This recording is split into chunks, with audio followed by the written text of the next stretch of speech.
Luxury vehicle maker Ferrari looks to be doing something right because their stock price has been outperforming other European luxury vehicles and clothing brands as well. Let's now go to NTD Sean Marshall, who takes a look at what's happening over at Ferrari. Ferrari's shares have risen 43% this year to a record high, outdoing other high-end European automobile makers such as Mercedes and Volvo. Stock buybacks and rising profit estimates have helped Ferrari's stock rally.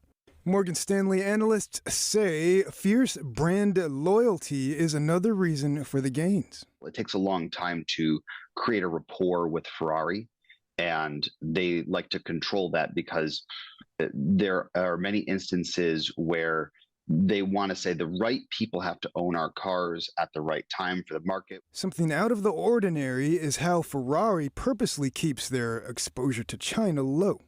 Ferrari CEO Benedetto Vigna told Bloomberg in an interview the market in China is still not mature, stating that China's auto market needs time for development.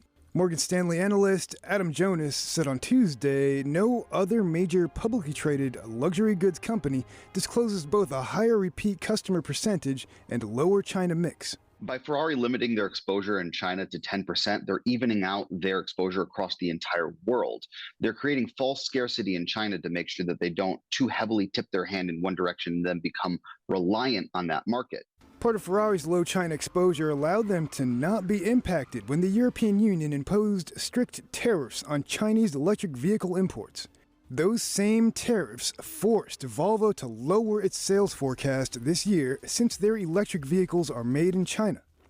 Ferrari plans to go the opposite direction by building a factory in Italy for the company's first all-electric vehicle along with other hybrid models. Sean Marshall, NTD News.